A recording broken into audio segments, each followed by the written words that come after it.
Hello everyone. In this chapter, we are going to learn about classes and objects. Now, in the previous chapter, we have seen the terminologies of the object-oriented programming languages. Whereas here, in the terminologies, we have learned two terms, what is a class and what is an object. Now here, we are going to see elaborately only about the class and the object. So there I gave the definition. Class is a blueprint from which the objects are created. And what are the objects? Objects are nothing but the instances of the class. Okay, so in order to understand, let me give few more examples regarding the class and object. Now, I gave the example of a blueprint of a house. A house, this is the blueprint of my house. Okay, so assume that this is the blueprint. And using this blueprint, I am constructing one house. Okay, and let me construct another house. So two houses I have constructed using the blueprint. And I am naming this these houses as H1 and H2, house 1 and house 2. Whereas, what is this? This is blueprint of the house. Now, blueprint can be compared to the class, whereas the houses that you create are called as the objects of the class. Now, what is the difference you will find with this blueprint and the houses? If you see the blueprint explains the dimension of the house. It shows all the properties in the description. In the blueprint, you will get all the properties, everything written in the blueprint. Okay, and here also, you will have the properties in front of you. That means you can feel those properties which are been explained in this blueprint. There is only one difference. What is it? The difference is the space. Here, you are not being given a physical space. I cannot just take the blueprint and I can say, hey friend, I am having a house, you please come to my house. No. I need to first construct the house such that you have a space.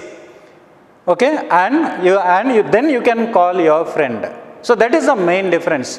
Whereas otherwise, there isn't any difference with respect to the properties of the houses which are being explained by the objects order in the blueprint. But the blueprint, if you see, the blueprint is not having any space, whereas the objects that are created are having the spaces. So the class can also be, so here blueprint is the class and houses are the objects.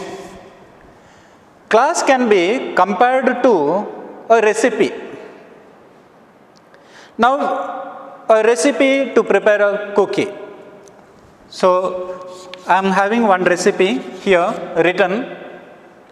Recipe says you take some amount of flour and you add sugar, stir, and all these things. Like many things are there. I add some ingredients and bake. Okay, so many procedures are been given in a recipe. It explains.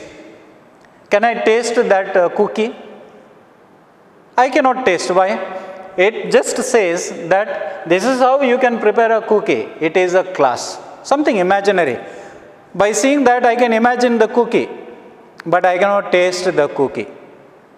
So if I have to taste, what I need to do? I need to prepare the cookie. So after preparing the cookie, I can give the shape to the cookie, maybe a square shape, or maybe a triangle shape, or rectangular shape of the cookie.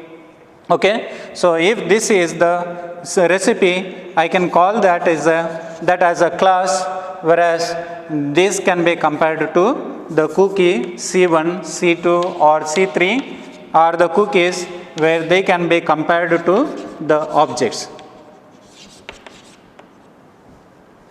Okay, so now I have a class, the recipe, and I have the cookies. So here each cookie may differ in shape. The cookie may differ in size. The cookie may differ in color. Understood? So it depends, isn't it? But how to prepare the cookie, what are the parameters used in the cookies, and what are the different actions performed while preparing the cookie, that remains same. But some of the attributes, maybe you may have the color. So they may ask you to add the color of your choice. Then for some cookie you may add red color. For some cookie you may add orange color. Some cookie you may add green color.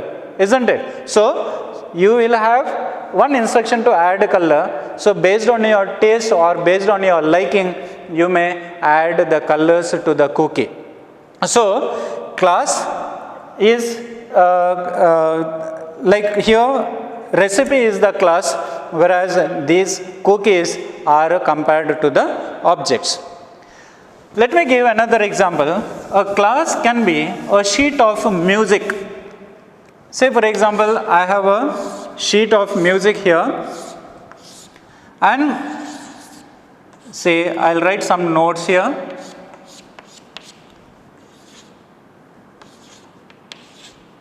Okay, so if I have a sheet of music, and then can I listen to the music? Sheet of music will not give you any pleasure. It has to be played. So one keyboardist plays the music, then a performance is done, isn't it? So one guitarist may play the music, then I can listen to the music, I can feel it.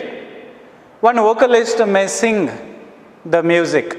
Okay, this sheet of music can be compared to the class, whereas performance can be compared to the object. So with this we have understood that the class, concept class, is something imaginary. Blueprint of the house, I can imagine my house after the construction, it would become in this way. After preparing the cookie, my cookie will be of this color, this size, this taste. After playing the music would be, the performance would be like this. Okay, so you are just imagining. So with these examples, we have understood that the concept class is something imaginary, and they do not exist in reality. You cannot feel them. Okay, then what you are going to do? You are going to create the objects, and these objects, they are the instances of the class. House I am constructing from the blueprint. Cookies I am preparing from the recipe. I am giving a performance using the sheet of music. All these come under the objects where actually you feel. Okay, so with this I have made also very clear about the definition of the class and the object. So class is a blueprint from which the objects are created. And what are objects? Objects are the instances of the class. Now how to define a class? See, in computers you have two terms.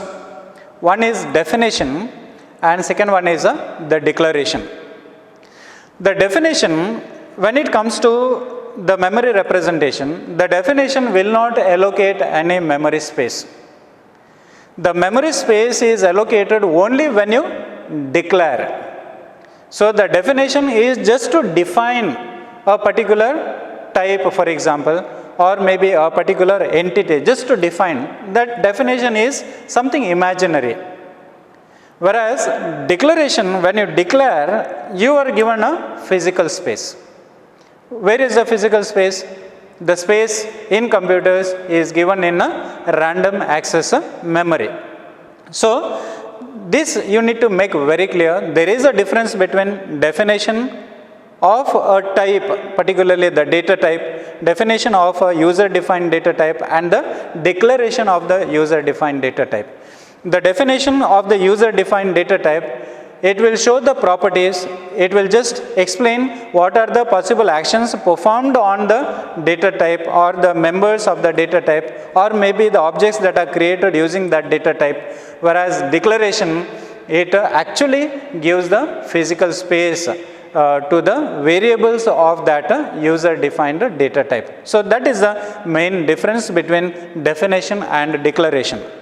So let us see how to define a class, how to create one's imaginary class.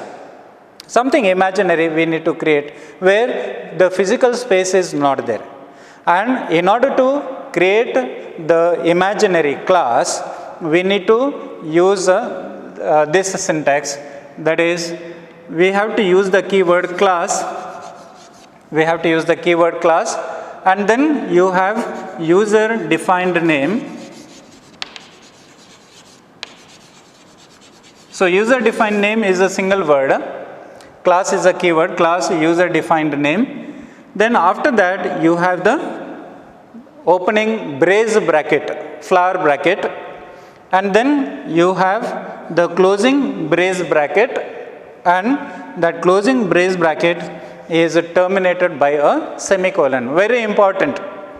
So this is the syntax of defining, creating something imaginary, defining the class. So class, then a name, class name, and then you have the opening brace bracket, then the closing brace bracket, where closing brace bracket has to be terminated by a semicolon. So in the previous chapter, I told you that a class has some properties and that class can perform some action. Class has some properties and class can perform some actions. That means this has some properties. So these properties can be defined by declaring the variables inside the class. Okay, and those properties are called as attributes. So attributes are just the variables, they are declared inside the class. So those variables are called as member data. The data items declared for the class are known as member data. Okay, along with the member data, you can also define some functions. You can tell some functions that are performed by the class.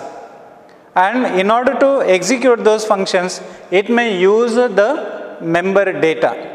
So the functions that are defined for a class are called as member functions. So that means a class has two types of members. And what are those two types of members? One is a member data and second one is the member function. So the member data explains the properties of the class, whereas member function explains the possible operations that could be executed by the class. I gave the example, class animal has eyes, it has a nose, it has ears, properties. It can see, it can smell, it can walk, right? So similarly, a class, a user defined data type has some properties and it can perform some actions. So those properties are called as data items. We call them as the attributes, or we call it as the member data, whereas actions performed by the class are member functions. Okay, now where to write the member data and member functions? The member data and member functions can be written in the access specifiers. So I want to explain you about the access specifiers. So in a class definition, we are going to find three access specifiers. First one is a private, and second one is a public, and third one is a protected. So private, public and protected are the three access specifiers. And you can define member data and member functions in all these three access specifiers. So what is the use of these access specifiers? The access specifiers provide or explain the scope of the member data or member function. What do you mean by the scope? Scope is in which area the variable or the function is accessed. Is it accessed only inside the class, or do we have the access outside of the class definition? That is been told by these access specifiers. So one sort of security is been given for the data items or the members of the class, maybe the member data or for member function. So let us see all these access specifiers before we proceed. So what is a private? So private means the variable declared is purely private. That means the member data or member function can be accessed only by the members of the class, and they cannot be accessed by accessed from outside of a class definition. That means outside of the class definition, I cannot use the variables which are declared here. I cannot use the member functions which are declared here. For example, consider a class home, and at home we have a kitchen, and the kitchen, who all can visit, who all can access the kitchen? Say for example, in the kitchen if you have the refrigerator, only the family members can access they will have the access to the kitchen. Okay, that means kitchen is private. So cooking is done private. So whatever the variables are there in the kitchen, they are private. Understood? So that means if my friend comes, I will not allow him to go to kitchen. If the salesman comes, I will not allow any other salesman to go inside the kitchen. I don't say, yeah, water is there in the refrigerator, you take it. No, because it is kept private. Only the family members can access. Okay, so with this we understand that the variable private, variable declared under this section, private section, they are accessed only by the members of the class, whereas they cannot be accessed outside of the class definition. That means later I will tell you how, with the example, how the access is controlled. So a sort of security is given to the private variables. So this private, keyword private, is the default access specifier. That means in the class definition, if you don't write any of these access specifiers and directly if you declare the variables here, then the variables will be considered as the private variables, because the private is the default access specifier. What do you mean by default? Default is a system specific, something that is been given by the system. For example, when you go to hotel, usually I give that example. When you go to hotel, they will give you a glass of water. So that is the default thing. So it is provided by the system. You are not charged for that glass of water. Similarly, here private by default is by default the variables declared without any access specifiers are declared as the private variables or private member functions. So what is private? Private means the variable or the member function are used or accessed only by the members of the class, whereas the access cannot be given outside of the class definition. Then what do you mean by public? So say for example, you have a bench outside of your compound, and assume that you have built that bench for the passerby to sit. Then who all can sit in that bench? Can you sit? Yes.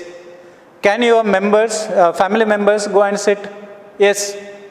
Can your friends go and sit on that bench? Yes.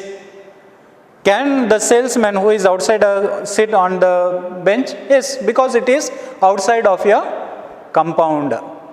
Of course, you have built it, but everyone has the access. Understood? For that bench, the security is very less. Isn't it? For your kitchen, there is more security because it is private. It can be accessed only by the members of the class. Neither your friends nor the outsiders have the access to the kitchen. But whereas bench which is kept outside of your yard can be used by the members of the family, it can be used by your friends, it can be used by the outsiders or passerby. Okay, so the public members, they have the access outside of the class definition. Even the members of the class can access. Okay, if the variables are declared in public section, the members can be accessed by these public members can be accessed by the members of the class, and those members may be declared in private or protected. They can access the public variable, whereas these members can also be accessed by accessed from outside of a class definition. Okay. Next, what do you mean by protected? Okay. Say one fine day, what I do is I invite my friend and I introduce my friend to my home or to my family. Okay. So in that case, first I need to introduce my friend to the family, and then assume that I have a drawing room which is kept protected, or the hall or my sit out of my house which is kept protected. Then what I can do, if I have a sit out in my house, then that sit out can be accessed by the members of the family. Outsiders, they cannot come, whereas if I have my friends, the friends can come and sit in the sit out. Understood? So that means that sit out is protected. So similarly, here in the class definition, we have certain members which are protected, and these protected members, they can be accessed by the members of the class. They can be accessed by the members of the class. They cannot be accessed outside of the class definition, but they can be accessed by the friend functions. There are certain functions where in after function of overloading you will understand about the friend functions, whereas in friend functions you will understand that how to introduce a function as a friend to the class and how to access the protected members of the class using the friend function. Okay, so the friend functions or the objects of the derived classes can access the protected data, about which you are going to learn later. So some topics will be covered in inheritance, and some topics will be covered in friend functions about accessing the data or the member functions which are declared in the protected section. Okay. So the main purpose of these access specifiers, private, public and protected, is to secure the data or to protect the data, or we can say to hide the members, the data members or the member functions. So they provide the scope, that means the area in which area from which they can be accessed. Private means they do not have the access outside of the class definition. Public means they will have the access from inside of the class definition, outside of the class definition. Whereas protected means those protected members, they have the access from inside the class definition. They do not have the access from outside of the class definition, but friends can access, or the objects of the derived classes can access these protected members. Then, so I told you, based on your, based on the scope that you want to set for the members, you can declare the variables and you can define the member functions. So, you can, in the member data and member functions can be defined or declared in the private section as well as in the public section or in the protected section. So, I have member data and member function.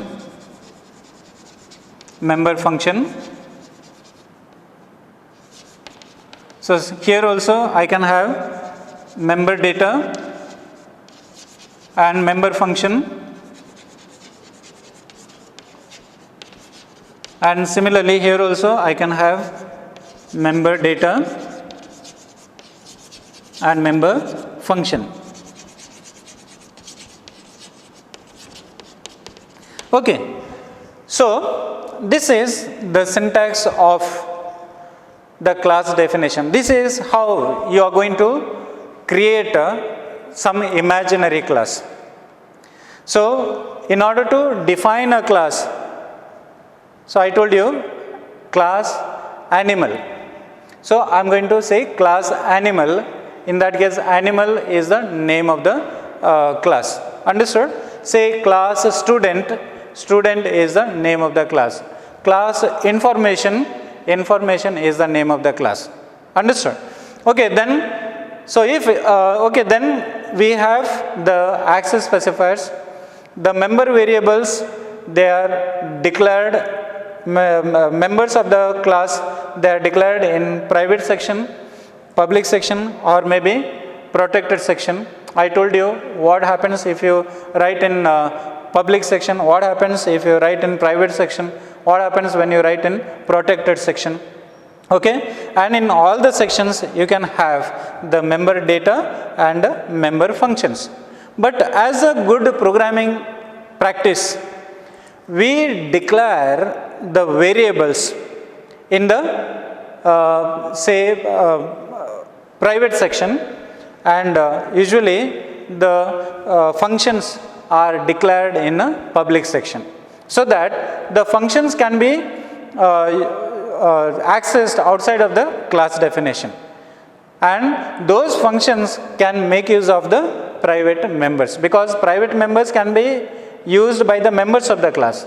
So, if I have the public function here, public function can be accessed from outside of the class definition, where internally this public function will have the access to the private member. Okay, here I have an example of a class definition. So, what I am going to do is, I am going to define a class rectangle. See, it is the imaginary rectangle. I do not have the physical rectangle. The rectangle may be a smaller one, small rectangle, or maybe of some other bigger size. I do not know which rectangle I am referring. It is just an imaginary rectangle I am going to define. Okay, so in this class rectangle, I am going to define the properties of the rectangle. So, what are the properties of the rectangle? A rectangle has a length, a rectangle has a breadth, rectangle has a area. Okay, so these are the attributes or the properties. Then in public, what I have done, I have declared I have defined the functions. So this is one function and this is another function. I have two functions. Which are those two functions? One is input function, and the code of the input function is here, and second one is the output function. The code of the output function is here, and both functions and this definition I have written inside the brace brackets. So this is the opening brace bracket and closing brace bracket, and this closing brace bracket is terminated by a semicolon. Now what happens here? This is going to create some imaginary rectangle, and with this we say that rectangle has a length, breadth, area, and rectangle can input, rectangle can output. Whereas in input we are taking the values for the rectangle, in output we are taking the values of, in the output we are processing the input values and we are showing the output. But can I execute this program? So I told you the imaginary concepts are not executed. So there I have to call hash include iostream.h. I have not written there, hash include iostream.h. But still the program is not executed. We know that the programs are executed in C++ only in the presence of the main function. Okay? Even if I write a main function without creating the objects of this class, the program cannot be executed. Okay, so that means this is just the imaginary thing that we have created. We have not yet created the instances. This is only the blueprint. We have not created the objects. The objects, once the objects are created, only then on the objects these functions can be called. Now, this is about the class definition. Now, what does the class definition tells? The class definition tells the name of the class or defines the name of the class along with the variables and the possible operations performed on the class or on the objects of the class. Okay, so the class definition is the process of defining a name for the class along with the member variables and the member functions, where member variables are the attributes, whereas member functions are the actions that are performed on the objects of the class. Next, we will learn about creating the instances of the class. What is the syntax of creating the instances of the class? So, in order to create the instances of the class, we need to use the syntax user defined type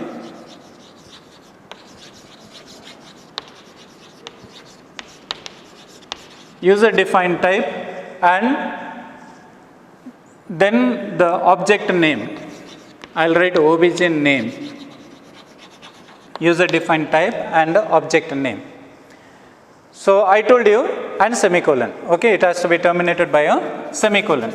So I have user defined type and object name and semicolon. So animal, cat, semicolon. So like that. So that, what does it say? It says that cat is of the type animal. Okay. So if I have a rectangle, see here I am having a rectangle. If I have a rectangle, how the objects of the rectangle can be created? Say for example, I have the rectangles, let me write here, I have the rectangles, rectangle 1, I call it as R1, okay, where length of this is 2 and breadth is say 4. Let me have another rectangle where, length is 4 here. So here length is 6 and breadth is say 4. Okay, and I label it as a R2. So this is R1. Okay, now I want to declare those rectangles programmatically. How can I do that? Such that I can input the length and breadth and then I can output the area of that rectangle. How can I do that? To do that, I need to write the main function, the continuation of this program. You need to write the main function. So here let me write a void main,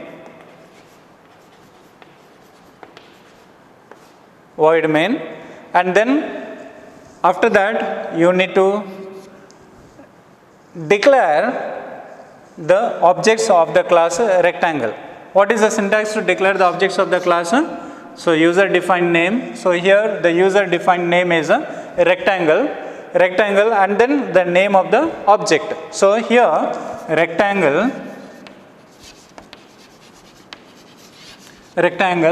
and then R1 comma R2, R1 and R2. So rectangle is the imaginary class, something imaginary, or it is a type, user defined type, using which I am declaring now. I am giving the physical space. I am declaring R1 and R2, and R1 is the first object, R2 is the second object. Now what it says? It says R1 has a length, breadth and area. R1 can input and output. Similarly, R2 has a L, B and area, whereas as well as R2 can input and output. See? So R1 and R2 are the objects. Now they are been given the physical space. They are been declared in random access memory. Okay. Then how can I access the members of the class? So here I can say R1 dot input, R1 dot input and semicolon. See? Now what I am going to do, I am going to call the function input on the first object. Okay, I am going to call the input function on the first object. So the first object, input on the first object, that means input function is called. That means the control goes here. The instructions are been given here, how the input has to be done. So it says enter L and B. So enter L. What is the L of R1? The L of R1 is 2. So you are going to enter 2, and B is length is 4 and breadth is 2. So 4 and 2 you are going to enter. So that means R1 is having length, R1 is having breadth, R1 is having area. Okay, so what is the value stored in L of R1? So L of R1 is having a 4 and breadth of R1 is having 2. Did you understand? So the input function is called on R1. So R1 is given separate physical space. Like how house 1, house 2, they were separate buildings. Similarly, in random access memory, in the next session, I'll teach you the memory representation of this declaration. So here R1 and R2, they are declared separately in random access memory. So separately R1 is having length, breadth and area, and separately R2 also is having length, breadth and area. When I say R1 dot input, the input function is called. How the input function works, those instructions are been given by the class definition here. The input definition is here. It says enter length and breadth. So length and breadth are entered. So you have entered 4 and 2. So 4 and 2 are stored in L and B of R1. Okay. Next, let us say I have declared another object, say R2.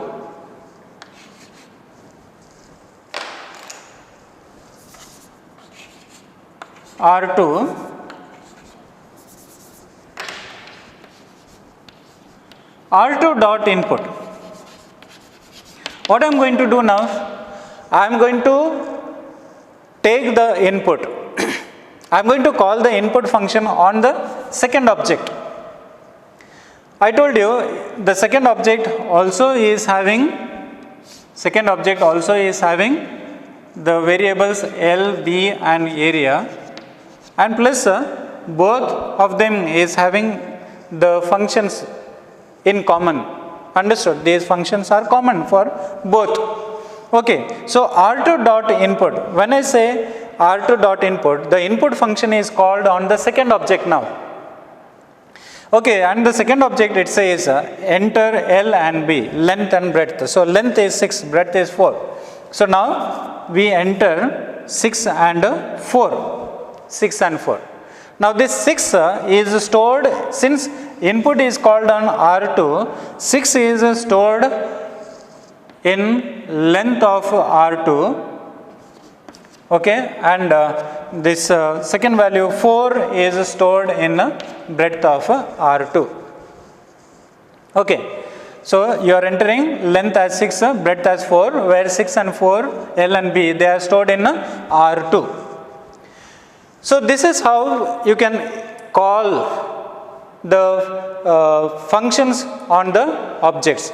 So R1 dot input, R2 dot input. Next, we are going to call the second function, that is output function, on these objects. So what I will do is, I will say R1 dot output. R1 dot output. What happens? Output function is called on the first object. How the output function works is been explained by this, the definition is been given by this output function. And this output function says area is equal to length and breadth. Area is equal to length and breadth. See here, please listen. R1 dot output. Output is called on R1. So the output function, the instruction says that you have to take length and breadth. Now which length and breadth do we have to take? Since it is called on R1, you have to take length and breadth of R1. What is length of R1? R1 length is 4. What is the length of R2? The length of, R1, breadth of R1? Breadth of R1 is 2, 4 and 2. Okay? Then area, 4 2s are 8, area is updated to 8. Now which area? Is it R1's area or R2's area? Since output is called on R1, it is R1's area is updated. What is the area? So area is 8. Area is 8. Then after that we have the output. Output area is equal to area. So it says area is equal to area. Now area is output. Which area is output? Since the output is called on R1, R1's area is shown. So it says area is equal to 8. Then similarly, you can call R2 dot output. Now the output function is called on R2 object. So the execution, instruction for the execution is given here. So it says area is equal to length and breadth. Now which L and B is used? R2 dot output. So output is called on this R2 object. So length is 6. The R2 object is having L as 6, B as 4. So 6 and 4 are taken. 6 and 4. 6 4s are 24. So 24 is stored in area. Now which area is getting updated? R2's area is getting updated. So that is 24 is stored here. So then what happens? See out area equals area. So now R2 dot output. So area. So 24 is the output. So R2 dot output will process the area first, then it will show the area. So this is about defining the class and declaring the variables of the class or declaring the objects of a particular class. And I have also told you how to access the members of the class. To access the member of the class, first you need to write the object name, then a dot operator, then the function, name of the function. So it's very important to specify the object on which the function is called. So here input function is called on R1. So output function is called on R1. Here output function is called on R2. That is very important. So using the dot operator, you can access the members of the class. Okay. See here, I told you, as a good programming practice, we declare the variables in private section, and we define the functions in a public section. So we have defined the functions in a public section. Since the functions are defined in public section, I am able to access those functions, input and output functions, outside of the class definition. So here I am accessing L is equal to, I am accessing this input and output outside of the class definition. So just for a change, can I write, so let me write only R1 dot input and R1 dot output. So just for a change, can I write R1 dot L is equal to 16? Can we say that? R1 dot L is equal to 16. What is L? L is the member of course it is a member of R1. Input is the member of R1. But what is the access specifier of input? The access specifier of input is public. So it can be accessed of the class definition, because main is outside of the class definition. This is the class definition. It starts from here, ends here. This is the class definition. Whereas the main is outside of a class definition. So this length is declared as a private variable. It is declared as private variables. Please understand, private variables are accessed only by the members of the class. The member may be in public, or it can be in private, or maybe in protected. So now this member input is in public, isn't it? It can access L and B. This member is in public, it can access L and B area. Understood? But main is outside of the class definition, and from main, if you try to access the private variable, then the access is denied. Please remember this. Okay? So L, B and area cannot be accessed from outside of the class definition.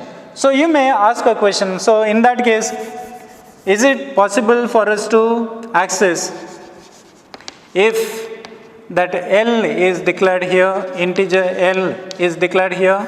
So now where is L? L is, just for the example sake I am giving this. Now L is in public. L is in public. Now can I access that L? Yes. Now it is possible to access L. Why? Because L is a public member. I can say R1 dot L is equal to 16. So R1's L will be updated from outside of the class definition. Why? Can you tell me why? Because L is declared in a public section. If L is declared in private section, then access to L outside of the class definition is denied. Okay. Now let us understand the memory representation of the class, memory representation of the object, or how the memory is allocated to the object when they are declared. So when you define a class, I told you, when you define the class, memory is not allocated. It is just the imaginary concept. It tells you how what are the properties of the class and what are the functions of the class, or what are the functions that are executed by the objects of the class. Then the memory is allocated only when you declare the variables or declare the objects. Now I am using rectangle R1 and R2, same example I have taken here. R1 and R2 are the objects which are declared. See, this is the random access memory. With this we can easily understand the memory allocated to the objects. Random access memory is byte organized. Assume that the memory allocated to R1 is from 100. L is integer, B is integer, and area is also integer. So 2 bytes for L, 2 bytes for B, and 2 bytes for area. So that means one separate memory location is given to R1. Then we have L, B and area declared separately for R2. So R2 is a object and this R2 is been given. See here I have declared R2, rectangle R1 and R2. R2 is a object and this R2 object has been given, is having the variables L, B and area, and separate memory space has been given to the object R2. But see, in the memory representation, how many times do you find input and output? 2 objects are created of the type of rectangle. So here 2 copies of L separately for R1 and R2, B and area separately for R1 and R2 are declared. Okay? Whereas, since these are the instructions, please remember, only 1 copy of these instructions will be stored in the random access memory. It will not create, the copies are not duplicated for each and every objects. Whenever there are functions, only 1 copy of those functions will be stored in a random access memory. I will explain that with a simple example. Consider, I am teaching some students to prepare tea. Okay. Now, one boy is preparing tea for himself. That means only 1 tumbler. One boy is preparing tea for 2 members. So, for 2 members. Whereas another boy is preparing tea for say 4 members. 4 members. So what I will do is, I tell all the students to come with their vessels. So this is P1, first person, P2 is the second person, P3 is the third person. Then I tell, take 50% of water, 50% water of the total quantity required. How many glasses of water he wants? Glasses of tea he wants 1 cup, 1 glass. Here this person wants 2 glass, and here this person wants 4 glasses. So then I give the instruction. So I am giving the instruction and I say take 50% water of the total quantity required. So they are preparing tea. So here this person will take half water, half glass, and this person is going to take 1 glass of water, and this person is going to take 2 glass of water. So water W is half here. Here water W is 1 and water W is say 2 glasses. Then I say add 50% milk of the total quantity required. So I will use the variable M. So here this person will take a half tumbler of milk. Here this person will take a half tumbler or 1 tumbler of milk, and this person will use 2 tumblers of milk. Then I will say add sugar at the rate 1 teaspoon per person. So this person is going to add 1 teaspoon. This person is going to add, since for 2 persons he is preparing. So he is going to add 2, and this person S sugar is going to add say 4. Then I say add tea powder 1 teaspoon per person. So this tea powder, so 1, so here tea powder he is going to add 2 teaspoons, whereas here he is going to add 4 teaspoons. Okay.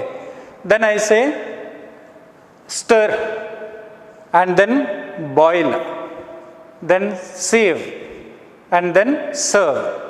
Okay. So then finally this person will have 1 glass, 1 tumbler tea.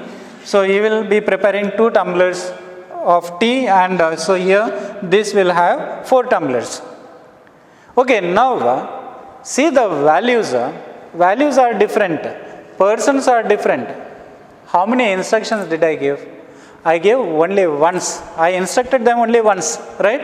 That means only 1 copy of instruction was given, whereas in different vessels, different quantities of tea with the different values of ingredients is prepared. This is what happens when we declare the objects of the class. When we declare the objects of the class, the variables means the member data. Member data are stored separately in separate memory locations. Like how water, milk, and these ingredients are stored separately in separate vessels. Similarly, the member data are stored separately in separate memory locations. And next is about the instructions. Only 1 copy of instruction is stored in random access memory. This you need to remember with respect to the declaration of the objects. So when you declare an object, the memory for the member variables is given separately for each and every object.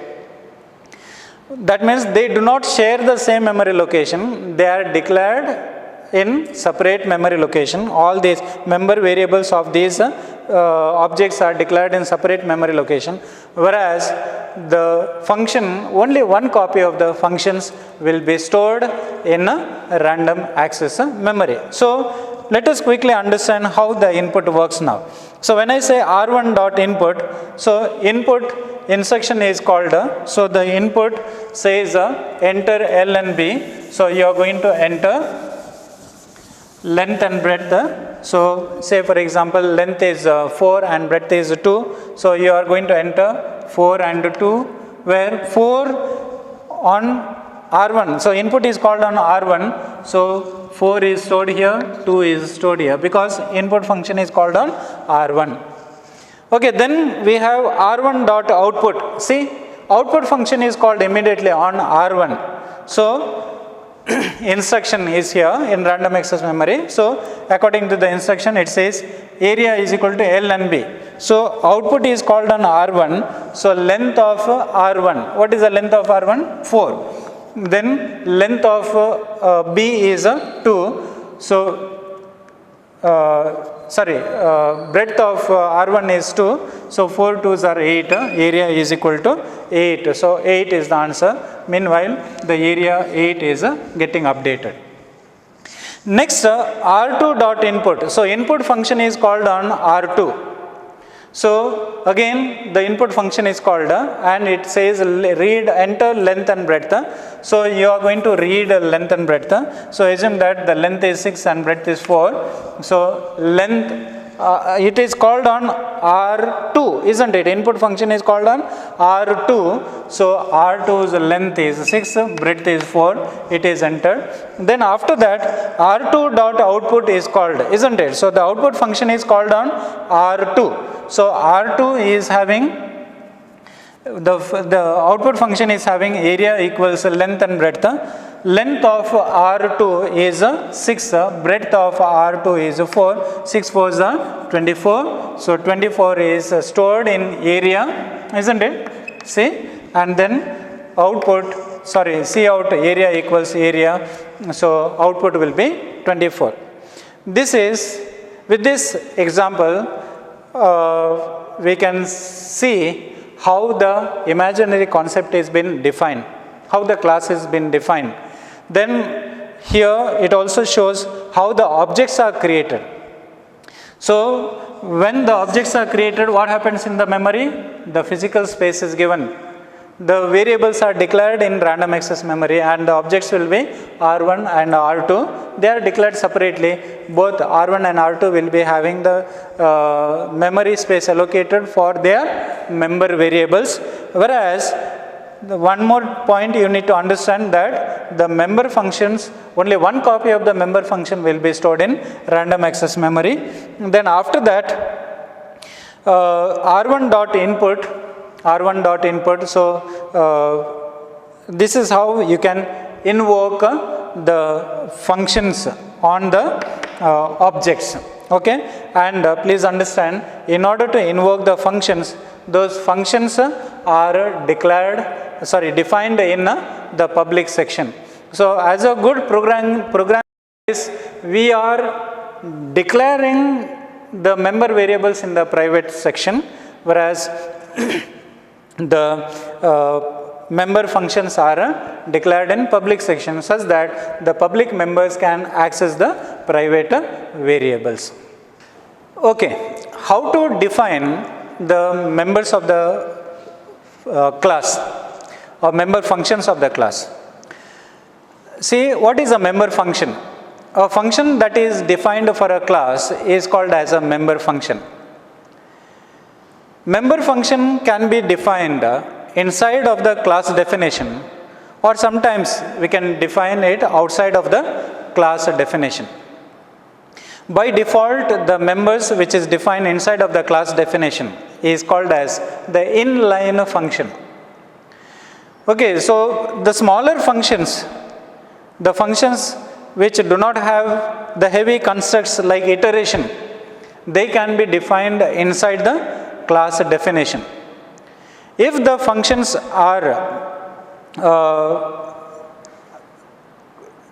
if the functions are having the heavy constructs, then those functions can be defined outside of the class definition.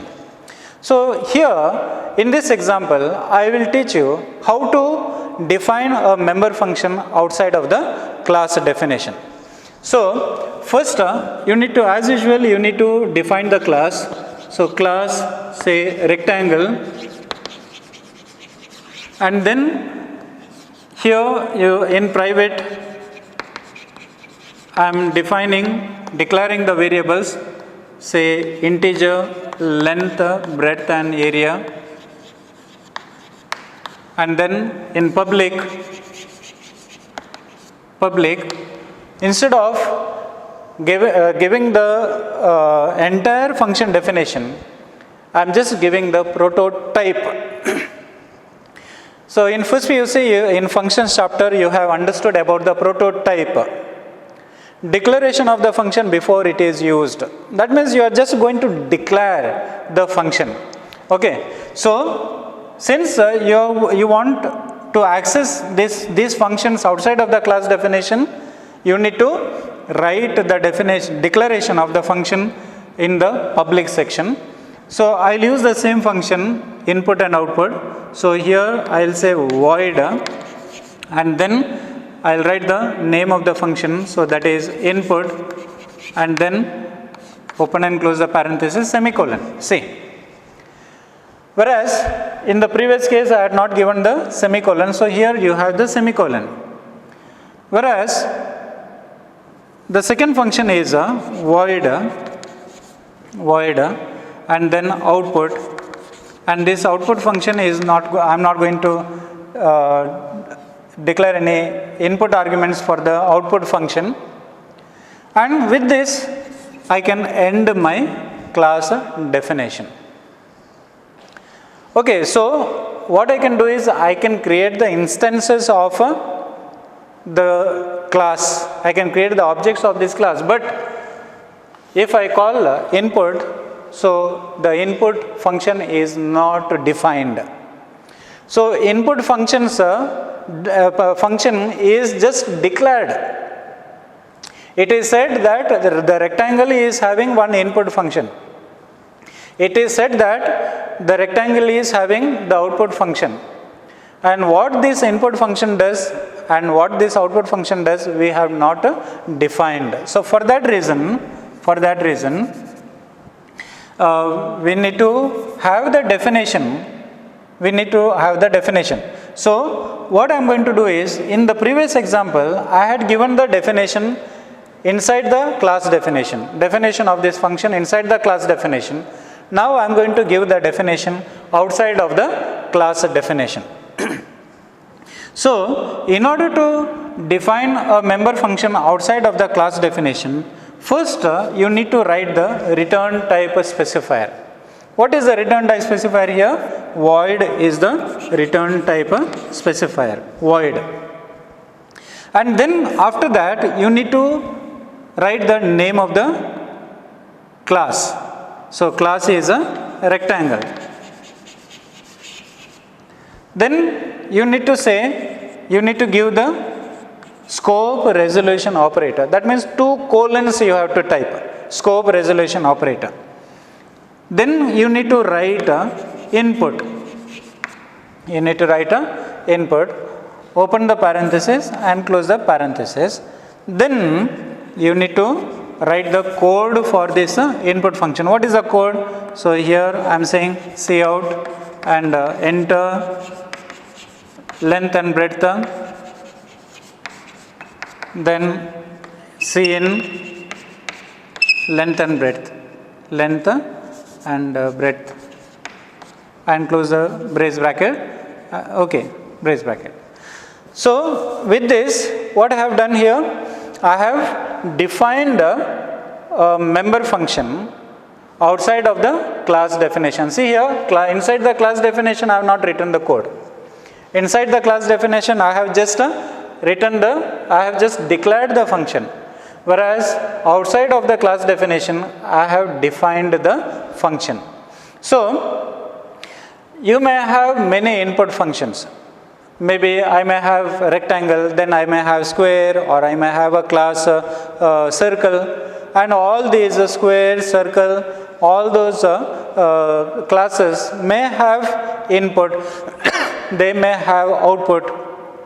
So in that case, it should be told that this input function belongs to this particular class. For that reason, we are using the scope resolution operator between the name of the class and the function that you are going to define. So this is how you are going to define a member outside of the class definition. So I have one more member to be defined. So that is void output function I am going to define, and this output function belongs to which class? Rectangle. So I will first write the name of the class. See, same case you need to use a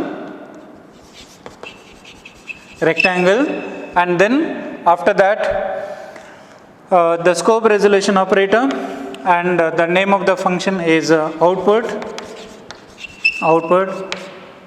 and then open the brace bracket, then say area is equal to length into breadth, and then cout area is equal to area. So now the class definition is complete. So till here, if the class definition was incomplete, isn't it? Now the class definition is complete. So we have the member functions declared here and member functions defined here. Still they are member functions. For that reason I said member functions.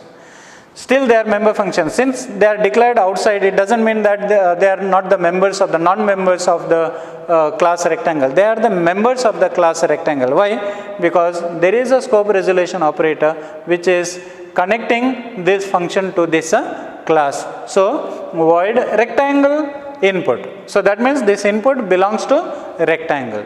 This is how you can define a function outside of the class definition. So this is the class definition, this is a function, and this function is defined outside of the class definition.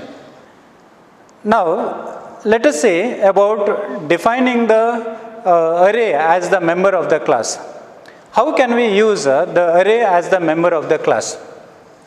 So, the array is a user-defined data type having group of elements of same type and same name, where the elements are accessed using subscript or index numbers. Now, this array can be used as the member of the class. And let me explain this with the example. Class student. So, student is the imaginary class where we have the private variables. And in the private variable I am going to declare the integer variable, integer m of I. So, here m of 5. So, m is a array here which is having the 5, which can store 5 elements. I is used for the index number. Then we have total. Then in public section,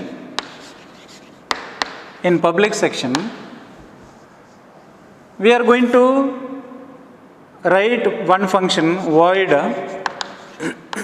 input, and then void output. And both these input and output functions, I am going to define them outside of the class definition. So, then here let me write the input function, void, that input function belongs to student. So, student scope resolution input, okay, and here I use for loop for I is equal to 0, I less than 5, I plus plus, and then Cin m of I, Cin m of I. So, then let me write a void student. I am going to define the output function, scope resolution output,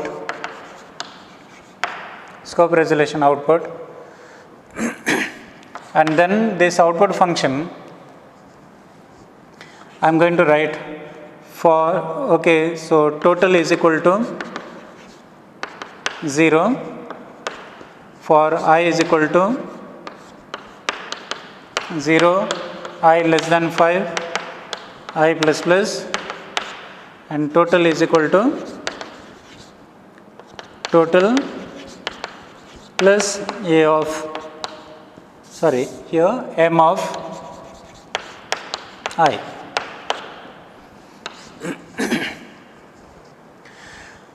Okay, so what happens here? So, I am defining a class, student, where I am declaring the member variables, member data m of 5. Now, m is a integer array which can store 5 elements. I is used for the iteration, total is to store the total of the marks. So, then here we have the input function. What the input function does? It inputs the value. See here, inputs 5 numbers. See here, the input function is defined in public section. And here I have just given the declaration of the function. It is just declared. The definition is not there. So, void output also is defined in a public section, declared in public section, but definition is not there. So, the class definition ends here, whereas the input function, since it belongs to student, I have used a scope resolution operator, and then I have said what input function does. It reads 5 numbers, Then after that I have shown like the output function, the definition of the output function. In output function, first we are finding the like initializing the total as 0, whereas then I is equal to, so the iteration construct I have used such that all the elements are added right from the beginning 0 to 4, so altogether 5 elements, so all the marks are added and the total is stored in the variable total. Okay, then let me write the main function. So in main function, so how can I read the values? So I can declare the object, so student S, for example. S is the object here of the type student. Then I can say S dot input. So S is like an input function is called on S object. So it reads 5 numbers. Okay, so for loop it repeats from 0 to 4, and meanwhile while repeating the index number I will indicate the location of the array, and it will read the elements of the one dimensional array. Then after that I am going to call the output statement. So output function S dot output, and this output function is called where that output function initializes the total, and the for loop repeats from beginning till the end, where all the array elements are added and to the total. And then here I think I need to write one statement, that is Cout total is equal to total. So whatever is there in total will be displayed on the screen. So this is about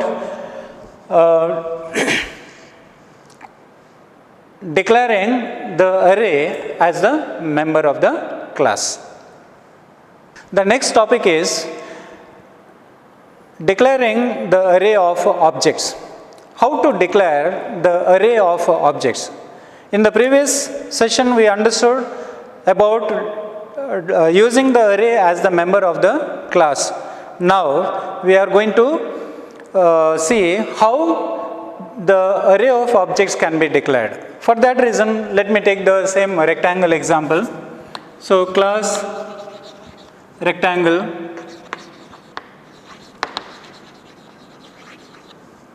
and here I am having the private variables, then integer, length and breadth, comma area, okay, then public, then here let me say void input,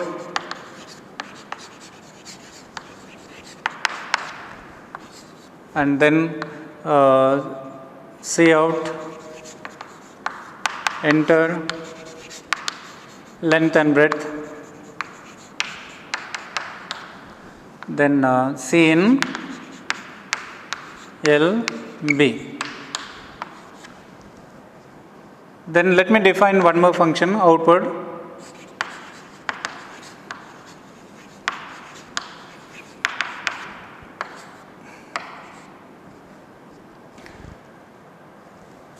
Area is equal to length and breadth, and Cout area is equal to area. So with this the class definition ends. Now I have a class rectangle where I have the private variables, and then we have the public functions where these public functions are accessing these private variables. Now here the idea is to understand about declaring the array of objects.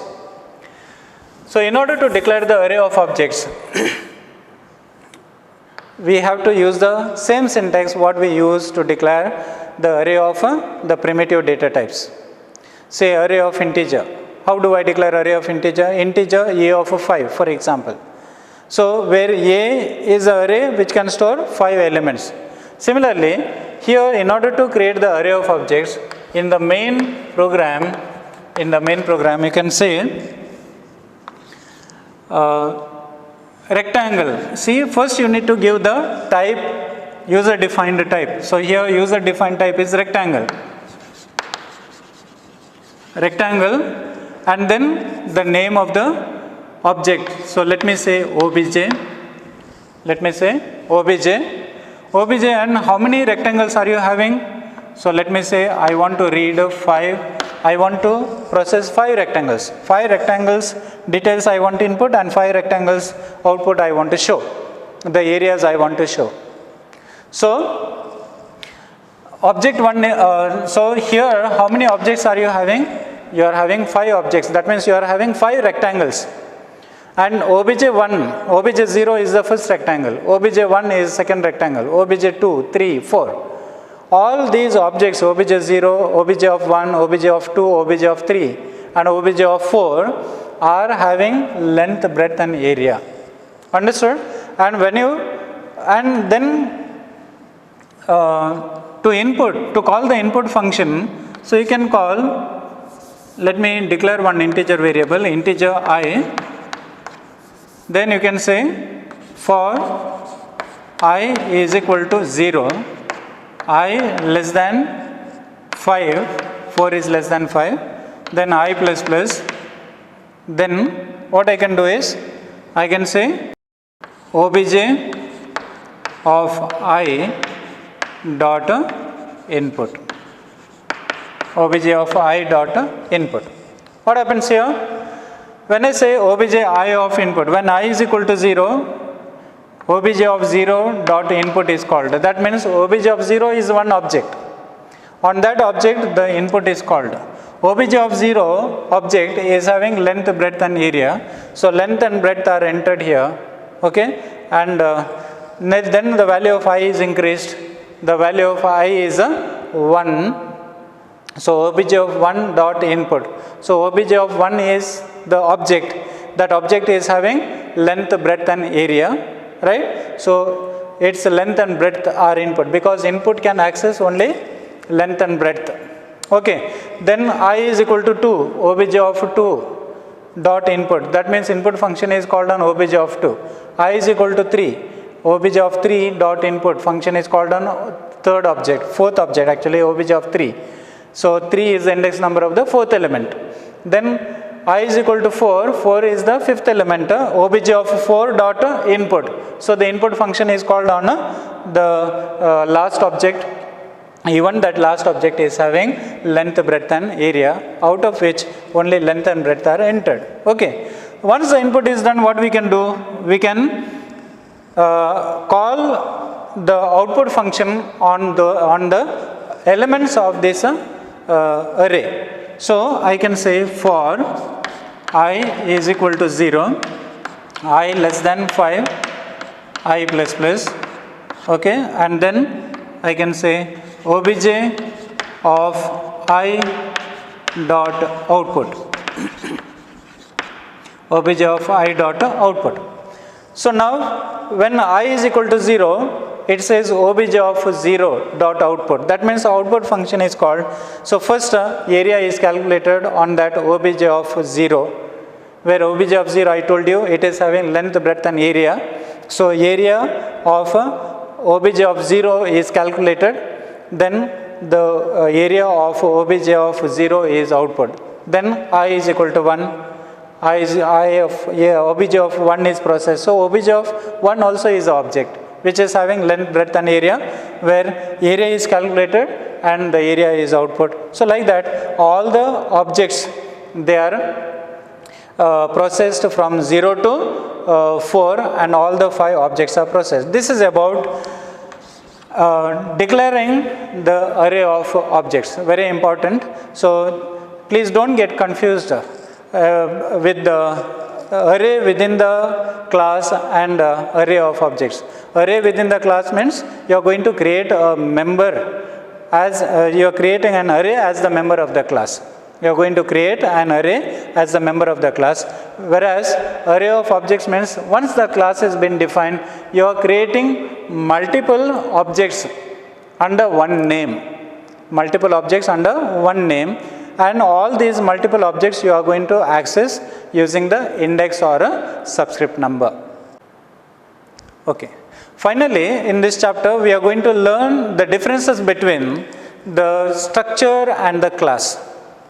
See, in basic concepts of OOPS, I told you that the data types are the primitive data types or basic data types and the user defined data types.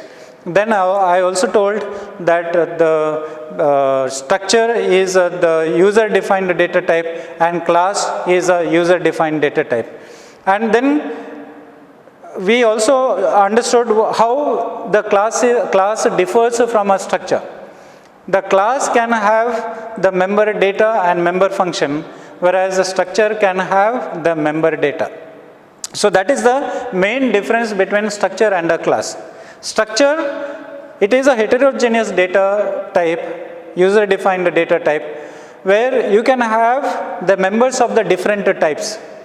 Whereas class, it is, you can have the members of the variables of a different type along with some functions. Okay, but along with that, we have some differences between structure and class. The main difference is, the structures are defined using the keyword struct, S-T-R-U-C-T, struct, whereas the classes are defined using the keyword class. Structures do not have the access specifiers, whereas the access is always public. Whereas classes, they have the access specifiers like private, public and protected. Okay, at the end we are going to learn about the differences between the structure and the class. So what is, in the previous video I have told you about the types, the different data types. So we have the user defined data types and we have the primitive data types. I told you structure is a user defined data type, and then even class also is a user defined data type. Now in structure, the difference between structure and the class is the structure can have only the member variables, whereas in class we can have the member variables and the member function.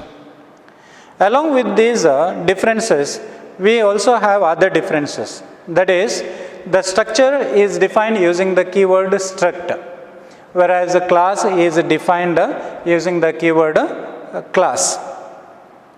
Then the structure do not have the access specifiers like public, private or protected. Classes have the access specifiers, that is private, public and protected. Then the scope of the member variables in structure is always public, whereas the scope of the member variables or member functions in class is defined by the access specifiers used in the definition of the class. With this, we come to the end of this chapter, classes and object. So from the examination point of view, from classes and objects, you have 6 marks, whereas you will be asked one question for 1 mark and 1 question for 5 marks. Whereas from the previous chapter, that is basic concepts of OOPS, so you have altogether 7 marks. 1 question for 2 marks will be asked and 1 question for 5 marks will be asked from the basic concepts of OOPS. Thank you.